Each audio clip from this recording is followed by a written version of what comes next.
nous entamons et terminons la semaine avec la page rétrospective qui reçoit aujourd'hui M. Henri Flotin Longenja, qui est directeur exécutif des CODOD, mais aussi coordonnateur de Collectif 24, à qui nous disons bonjour et bienvenue sur les plateaux de la page rétrospective de la semaine. Bonjour Ali, bonjour à tous les téléspectateurs. Donc, collectif, je suis Henri Christin Longenja et puis secrétaire exécutif du Collectif 24. Merci beaucoup, je l'ai dit. Il est Henri Christin Longenja, notre invité du jour, mais vous êtes secrétaire exécutif du Collectif 24, vous l'avez dit. Ouais. Vous militez pour les droits d'accès à l'information. Le monde a commémoré il y a peu, c'est-à-dire le 28 septembre dernier, la journée internationale des droits d'accès à l'information. Où est-ce que nous en sommes pour notre pays par rapport à cette loi d'accès à l'information? Bon, par rapport à cette loi d'accès à l'information, comme vous le dites, je pense que nous, en RDC aussi, nous l'avons célébré cette journée-là, mais en plaçant sous l'égide de l'importance de l'accès à l'information dans le processus électoral. Et à l'occasion, nous avons même dit que les pays, nous continuons à patauger. Nous continuons à patauger dans ce sens que jusqu'à aujourd'hui, la loi qui était votée d'ailleurs à la législature passée, mais qui souffrait un peu par rapport à la seconde lecture, dont le travail était même fini au niveau de l'Assemblée nationale. Et cette loi-là n'a pas eu la chance pour que les rapports de la commission PAG socio-culturelle soient discutés en commission mixte en plus. Ça a été reconduit, redéposé depuis 2020 au niveau du bureau de l'Assemblée nationale. Nous avons constaté et salué qu'à chaque à chaque législative ou à chaque session, j'allais dire, cette loi-là est inscrite dans les calendriers. Mais fort malheureusement, le bureau l'a fait inscrire dans les calendriers, mais ne l'aligne pas pour qu'elle soit débattue et qu'elle soit votée, alors que c'est une loi très très nécessaire. Et voilà où nous sommes. Depuis 2020, à chaque session, cette loi-là, cette proposition de loi est inscrite dans le calendrier de la session, mais n'a jamais été alignée à une plénière pour que ça soit discuté et débattu. Mais au vu de cette réalité ici, on peut aussi la qualifier de triste. Donc, au vu de cette triste réalité, est-ce qu'on peut dire que la RDC est partant par rapport au thème de l'année? Je cite l'importance de l'espace en ligne pour l'accès à l'information. Est-ce qu'aujourd'hui l'accès à l'information, faute de cette loi, est possible en RDC?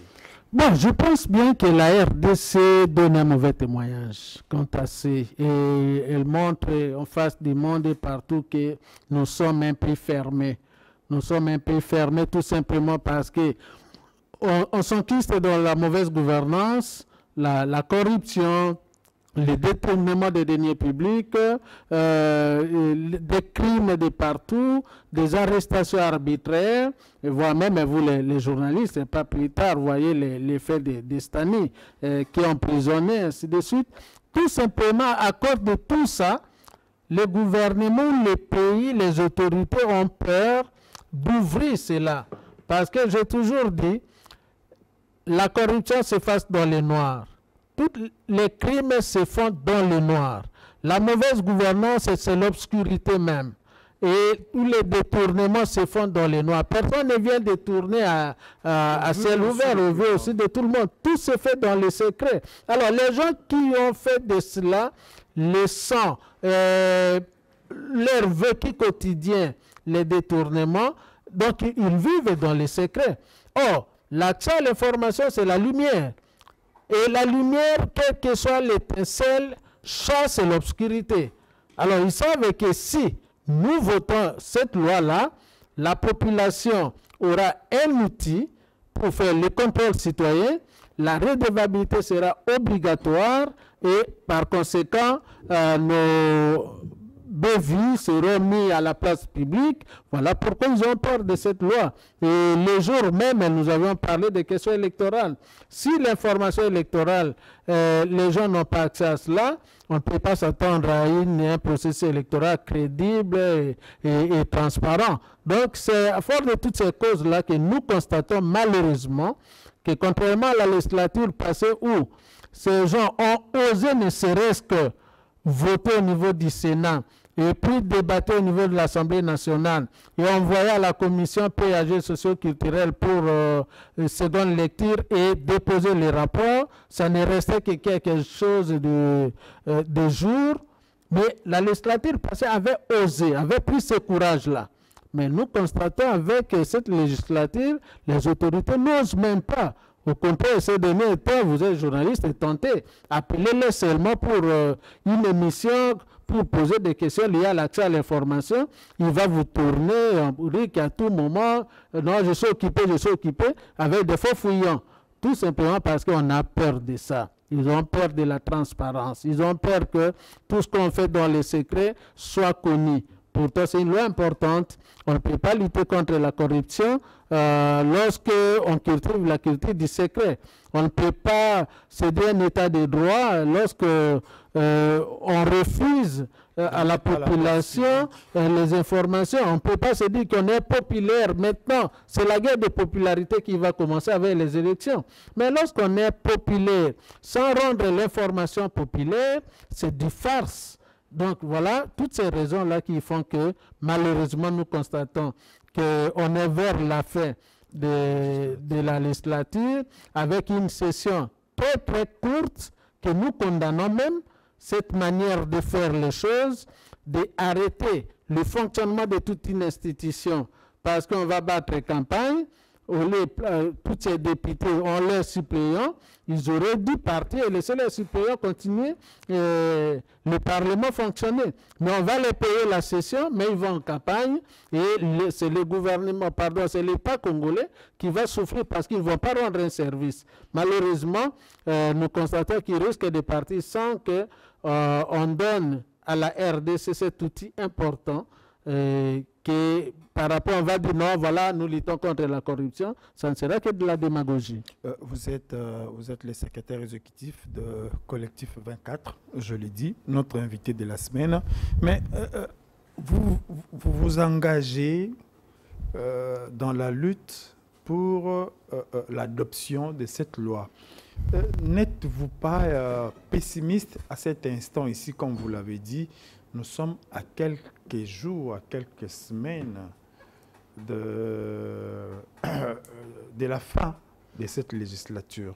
Comptez-vous sur qui pour obtenir gain de cause? Quand je dis obtenir, ce n'est pas vous, mais pour permettre à la République, à la population d'obtenir gain de cause s'agissant de cette loi. Bon, je dirais d'abord que le pessimisme n'est pas une doctrine ou soit qui est dans le dictionnaire mental chez nous. Nous n'avons jamais été pessimistes, on est toujours objectif parce que je suis convaincu que qu'il pleuve, qu'il neige, la RDC sera dotée de cette loi.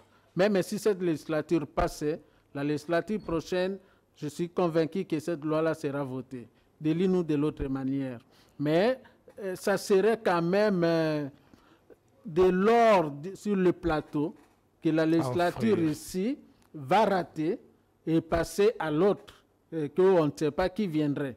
Alors donc, si vraiment aujourd'hui, on se disait que le peuple est d'abord, et le peuple d'abord, c'est le peuple qui est souverain, selon l'article 5 de la Constitution, et le souverain, il faut lui donner des moyens de sa politique pour qu'il contrôle.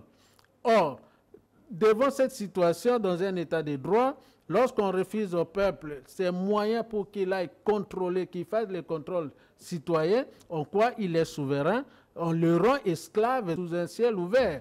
Et c'est ça le comble. Et c'est là où je dis que souvent ce n'est que de la démagogie, ce sont que des discours. On n'est pas prêt à affronter cette guerre-là. Pourtant, la guerre contre la corruption, j'ai toujours dit, c'est une grande guerre, plus que même la guerre que nous avons avec les M23, c'est plus que même la guerre entre la Russie et l'Ukraine, c'est plus, je dirais même plus que la guerre mondiale. la guerre contre la corruption. Et un tel ennemi, il faut des armes solides. Et l'arme qui dépasse même les Satan-2, comme on le dit, qui dépasse même des bombes atomiques, c'est l'ouverture, c'est l'accès à l'information à toute personne. Et dans un pays de droit, il faut que cela soit couché sur un texte, sur une loi. Alors, à ce moment-là, tout le monde va participer contre l'ennemi commun, qui est la corruption, parce que lorsque je gère et je sais je ne sais pas qui viendrait me demander des comptes, je vais gérer autrement.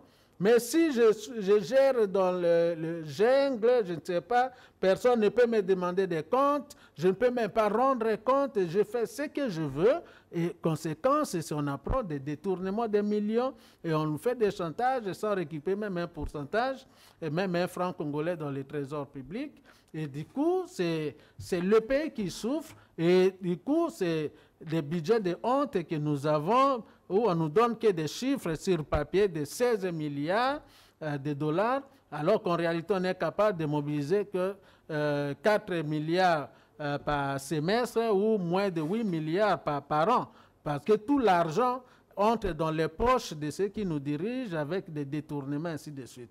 Mais s'il y avait cette loi-là, c'est comme les mamans toujours disent, lorsqu'un habit blanc a des taches, après avoir lavé, qu'est-ce qu'il fait? Il le met sous le soleil. Et les rayons soleil, ça devient détergent. Donc, c'est pour dire que tout ce qui se fait dans les secrets, c'est mauvais, c'est noir. Mais si vous mettez les choses sous le soleil, en plein air, il y a la transparence et tout le monde va savoir que ça c'est bon, ça c'est mauvais. Et les gens vont se comporter en toute responsabilité. Il n'y aura même pas de fake news qu'aujourd'hui on est en train de parler. Il n'y aura même pas de chantage qu'aujourd'hui, bien que je sais que le chantage c'est du vol, ainsi de suite, qu'on est en train de voter de telles lois, alors qu'il est une loi importante et qui améliore la gouvernance, telle que la proposition de la loi d'accès à l'information. Mais on nous fait voter des lois sur le chantage, mais alors que les chantages ont toujours existé. Mais parce qu'ils ont peur. Tout simplement parce qu'il n'y a pas, ils appellent chantage pourquoi? Parce qu'il n'y a pas la loi d'accès à l'information. Alors, la personne maintenant qui a eu l'information, la vraie information, commence à vous menacer, dit que non, si vous ne faites pas ça, je vais mettre ça à la place du public, et si vous ne me donnez pas ça, ça devient des chantages. Il faut que cette personne soit condamnée d'1 à 3 ans de prison. Mais pourtant, s'il y avait cette loi-là, c'est tout le monde qui aurait accès à cette information-là, que le monsieur là-dedans que vous considérez auteur du chantage, et à ce moment-là, tout le monde aura peur. Mais il nous faut voter ça tout simplement parce que c'est eux-mêmes qui sont à la base des faits qui poussent les autres à faire du chantage. Mais, monsieur Henri, vous gérez les collectifs 24 qui réunit des figures de la société civile, des journalistes et autres acteurs. Vous n'avez pas manqué de toquer ça et là à l'Assemblée nationale, au gouvernement, mais même certains partenaires. Même à la présidence. Même à la présidence, alors vous ajoutez cet aspect. Qu'est-ce qui peut être à la base de ces blocages ou qui peut être à la base de ces blocages en dépit de toutes ces initiatives prises? Bon, moi je pense que cette question, c'est le président Bosso qui devrait le répondre. Parce que c'est président de l'Assemblée nationale, parce qu'aujourd'hui la clé c'est lui. Il n'y a pas deux personnes. Aujourd'hui c'est lui et son bureau. S'il décide d'aligner le projet maintenant, même lundi, qu'il y a plénière, à l'ordre du jour, la loi d'accès à l'information, on décolle. Il n'y a que lui. Même pas d'autres députés. Bon, par ricochet, le président, la conférence des présidents. Mais c'est d'abord l'honorable président Mbosso et ses membres du bureau. Donc, des vraies causes, je pense que c'est à eux. Tout ce que nous pouvons que faire des analyses en tant que des personnes averties, mais qui risqueraient de dire qu'ils sont des procès d'intention, ainsi de suite. Mais nous constatons seulement qu'il y a la peur. Il y a la peur parce que nous ne voyons pas une raison qui puisse militer pour qu'une telle loi, si salvatrice pour le pays, qui rend les citoyens responsables, que cette loi-là puisse traîner et on fait voter des lois qui n'ont pas d'impact, des lois qui ne sont même pas opportunes, des lois qui créent des polémiques dans la cité, comme la loi des pères et mères, on fait des débats, ainsi de suite. Pourtant, ça améliore en quoi la gouvernance? Mais cette loi qui améliore la gouvernance, on la met sous le frigo, et puis demain, on se prépare, et comme ils sont dans le frigo, on se prépare pour aller l'enterrer dans les cimetières parlementaires. Et c'est ce qui est regrettable. Donc, la vraie raison, je pense que vous, les chevaliers de la plume, c'est de toquer au téléphone du président de l'Assemblée nationale pour qu'il nous dise, et qu'il dise au peuple congolais, qu'est-ce qui a bloqué? Qu'il ne veut pas nous donner, nous, Congolais, notre arme de contrôle. Pourquoi? Il veut nous rendre, nous maintenir dans la position d'esclavage où nous ne pouvons rien contrôler. Pourquoi? Et en quoi nous sommes souverains? Merci beaucoup. Prenons cette première sélection qui nous amène d'ailleurs à l'Assemblée nationale pour continuer avec ce sujet.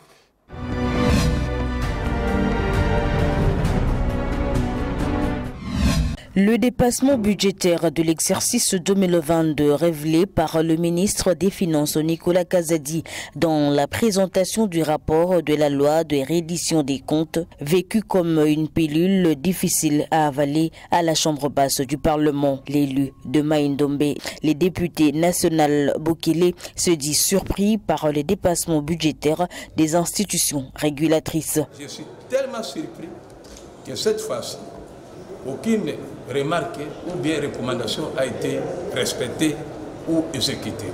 Le budget a été voté en équilibre.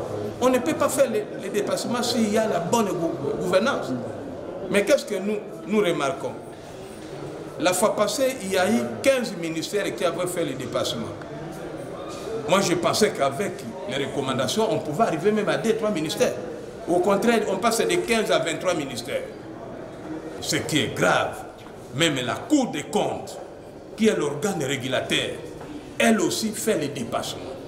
L'Assemblée nationale, qui contrôle le gouvernement, fait aussi les dépassements. Même son de cloche du côté de l'élu de la Funa, Ntingi Pouloulou, qui souligne pour sa part que plus de 3 milliards de francs congolais sont portés disparus. 3 000 milliards disparus. Que dire encore? Que retenir encore?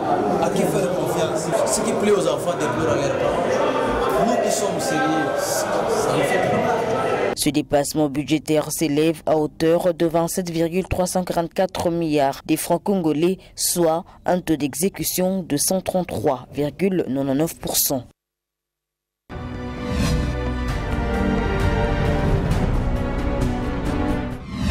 10 jours après la rentrée parlementaire de la dernière session de cette législature, le Sénat a tenu sa première séance plénière avec un unique point inscrit à l'ordre du jour, à savoir l'adoption du projet de calendrier de la session ordinaire de septembre. C'est donc sans débat que les élus des élus présents à cette plénière ont voté à l'unanimité pour l'adoption de ce calendrier. Le calendrier des travaux de la session ordinaire de septembre 2023 est adopté. Je rappelle que ce calendrier reste ouvert et toute nouvelle matière pourra y être ajoutée au cours de la session. À ceux qui pensent qu'il sera impossible de traiter toutes les matières retenues au vu du temps relativement court, le sénateur Medara Ouchai rassure.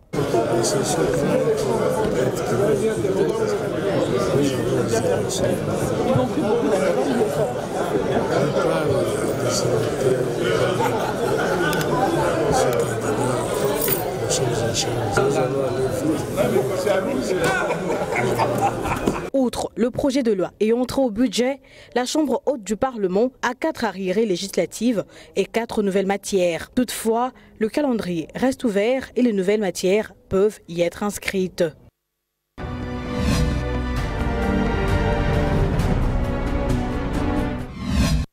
Monsieur Henri Christin, nous sommes restés à l'Assemblée nationale parce que c'est là que se concentre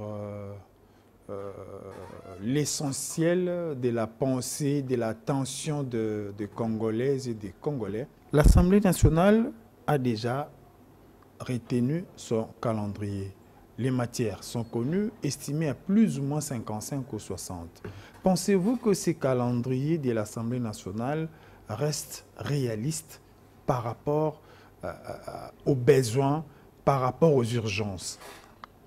Bon, je dirais que sans embâche que ce n'est pas réaliste parce que pour un temps record, lorsqu'on sait que la manière dont nos députés se réunissent dans leur plénière, tantôt ils peuvent convoquer la plénière à 14 h pour commencer à 15 h et des fois à 20 h ils terminent, sauf s'il s'agit de questions sensibles liées soit au budget ou soit que c'était avec la loi sur la réduction des comptes. Mais pour d'autres, bon, ce sont des histoires essentielles qui sont venues et puis c'est fini. Mais si ils travaillaient comme ailleurs, comme tout fonctionnaire, qu'à 8 h, ils sont là, ils savent que les plénières, ce n'est pas qu'on les convoque, et c'est tous les jours qu'ils doivent venir discuter et payer. Pourquoi pas avoir l'horaire? Que de telle heure à telle heure, c'est la plénière, de telle heure à telle heure, ce sont des travaux en commission, et c'est là chaque jour. Pourquoi ils ne peuvent pas s'organiser comme ça? Mais les députés sont là, ou les sénateurs sont là, n'attendre que les SMS des rapporteurs, parfois des SMS qui tombent à minuit pendant qu'il était en train de dormir. Il se réveille à 8 h, à 9 h, il regarde son téléphone à 10 h, 11 h, il voit que non, il y a plénière à 12 h, il se précipite, il n'a même pas eu la matière, on fixe l'ordre du jour au téléphone par SMS, et il n'a pas eu la matière, il n'a même pas eu le temps de décortiquer de quoi on va parler, et il se présente là en précipitation à 12 h, 13 h, le président arrive soit à 14 h ou 15 h, et pour sortir dans la salle de la plénière, parfois 30 minutes ou 1 heure après, et tout ça, c'est le temps qui passe, et après, non, la séance est suspendue, est levée, et ils partent. Alors, quand on sait le contexte comme ça, programmer plus de 60 matières, ajouter à cela le contrôle, dans un temps record, je dis que ce n'est pas réaliste. Et voilà pourquoi nous arrivons même au niveau des budgets ici, qu'on décrit maintenant, que nous venons de suivre, des dépassements. Or, le dépassement, c'est l'indice que nous avons un budget irréaliste avec des dépenses irrationnelles. C'est ce que ça veut dire. Lorsqu'on a un dépassement, ça veut dire qu'on a eu un budget irréaliste avec des dépenses irrationnelles. Ça veut dire qu'on a sous-estimé les besoins, on n'a pas bien analysé les besoins, on a mis des chiffres pour les mettre sans calculer des imputations, ainsi de suite. On met seulement comme ça, sans logique.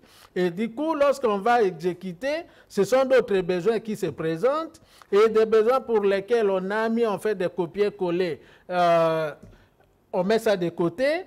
Et à ce moment-là, on fait d'autres dépenses qui n'étaient pas prévues. Et voilà pourquoi on arrive à des dépassements. Et non seulement des dépassements. Parce que quand on parle de dépassement, ça veut dire que la ligne, par exemple, intervention économique, avait 8 milliards et que vous êtes arrivé à 16 milliards.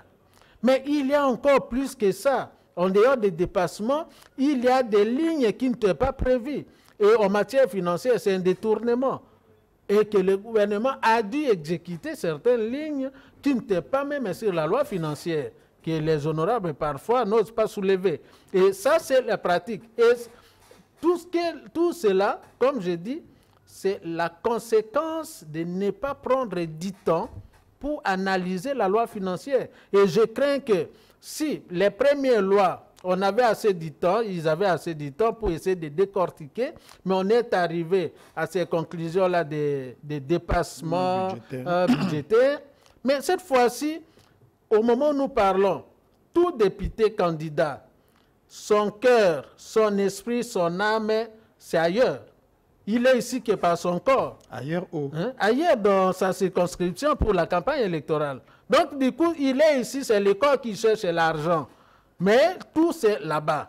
Alors, du coup, Ils vont, comme on a envoyé maintenant à la commission ECOFIN, vous allez voir que dans peu de temps, la commission a dit, vous voyez, c'est bien, faites passer, que le gouvernement nous donne nos jetons de présence, ainsi de suite, et puis on vote. Bon, qui sont pour? Oui, tout le monde. Et puis, le budget passé, ça va au Sénat. Et puis, du coup, et l'année prochaine, ça sera encore pire parce que on nous présente un budget de 16 milliards, alors qu'hier, on avait aussi un budget de 16 milliards qu'on n'a pu même pas mobiliser plus de 70%, même pas 60%. Mais on revient avec ça. Quels sont les indicateurs favorisants qui feraient à ce que demain, on puisse encore mobiliser plus quand on sait qu'on n'a pas mis de mécanismes pour stopper le coulage des recettes, on n'a pas mis de mécanismes efficaces pour lutter contre la corruption et mobiliser les recettes dans le trésor public. Alors, quels sont ces indicateurs, les éléments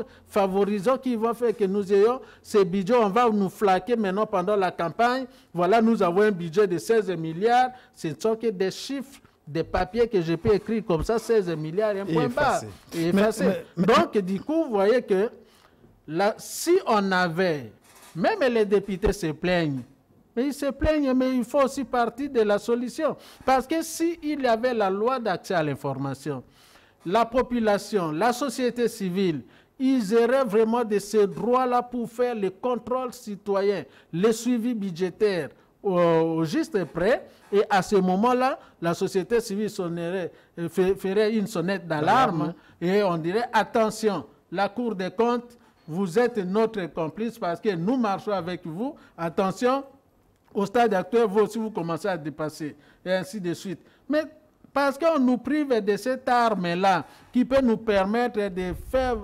d'avoir des vraies informations, les analyser et puis faire une sonnette d'alarme. Voilà pourquoi nous arrivons à des conséquences. Mais il faut vraiment qu'il y ait cette loi-là. Ça, vous verrez que je ne dirais pas que tout va changer en baguette magique. Il faut être réaliste. Mais il y aura des choses qui vont changer. Vous ne vous retrouvez pas seul, vous ne vous sentez pas seul dans cette lutte au profit du loi d'accès à l'information. Vous êtes de l'extérieur, l'Assemblée nationale est censée adopter, aligner et débattre. De l'intérieur, vous n'avez pas un accompagnement au-delà du porteur de ces lois. Bon, effectivement, je sais que les honorables députés, ce sont des gens respectueux. Et de temps en temps, nous rencontrons avec eux. Et je n'ai vu aucun député qui nous a dit, ou qui m'a dit que non, laissez-nous cette loi. Aucun. Tous soutiennent. S'il y a un député qui a dit que cette loi-là n'est pas opportune, laissez-nous qu'ils viennent au plateau ici me le dire. Mais tous les députés, tendances confondues, opposition comme union sacrée, disent que c'est une loi importante et qu'il en faut pour notre pays. Et ils promettent. Mais malheureusement, on constate que ça bloque. Et tout le monde dit, non, voilà, il faut toucher la personne du président. Parce que ce n'est que lui qui peut inscrire à l'ordre du jour d'une plénière et nous allons voter. Bon, tant que le président n'a pas encore inscrit à l'ordre du jour d'une plénière, alors nous leur donnons leur droit de doute.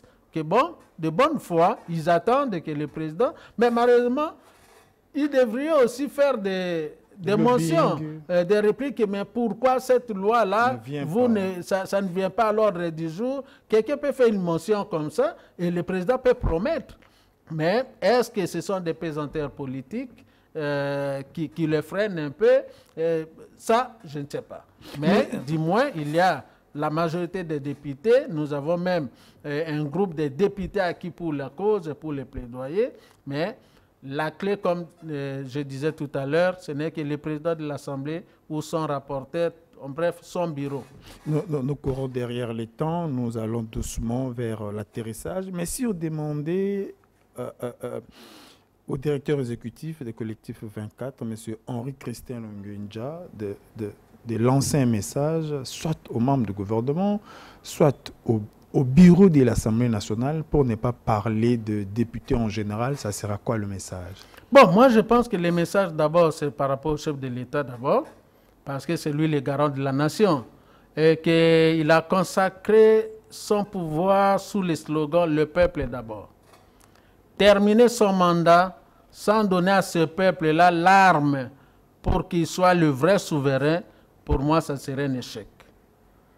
Et ça serait une réussite si vraiment dans son mandat, il a raté l'occasion lorsqu'il était le président de l'Union africaine, mais maintenant il tend vers son premier mandat, ça serait un échec de dire le peuple d'abord et laisser le peuple sans une arme, un outil qui lui permet de jouir de sa souveraineté en faisant le contrôle citoyen.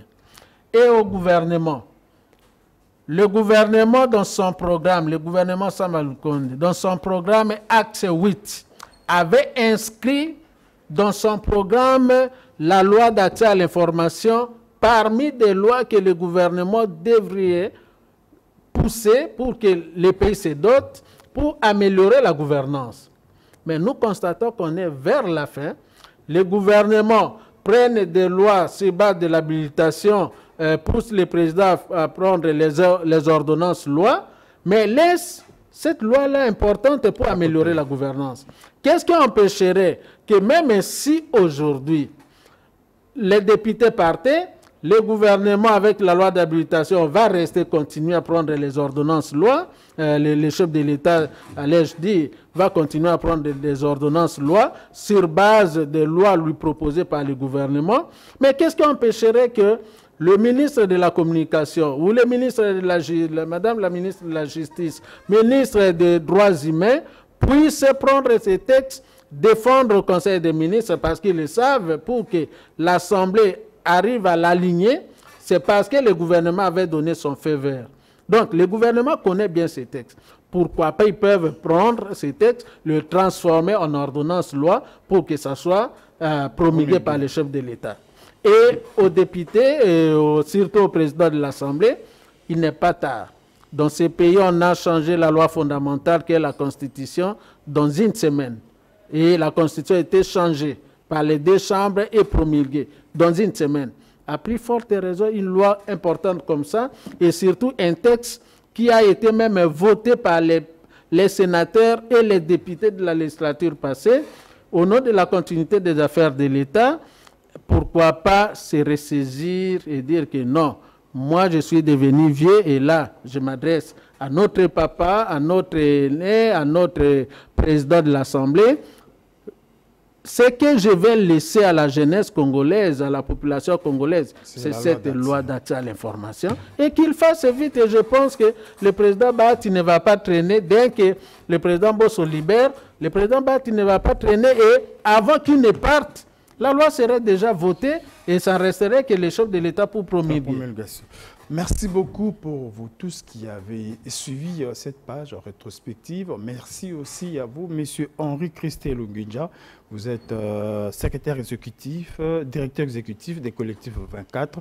Merci une fois de plus pour votre disponibilité. Merci et merci à tous les téléspectateurs, mais qui doivent savoir qu'ils nous suivent, ils veulent avoir des informations, mais ils doivent militer pour cette loi-là. Mais ne laissez pas les dirigeants dormir. Allez demander des informations, c'est votre droit. Kozanga Koyeba et Zaliwa Yandam. Merci beaucoup. Suivez-nous en rediffusion lundi à 6h30.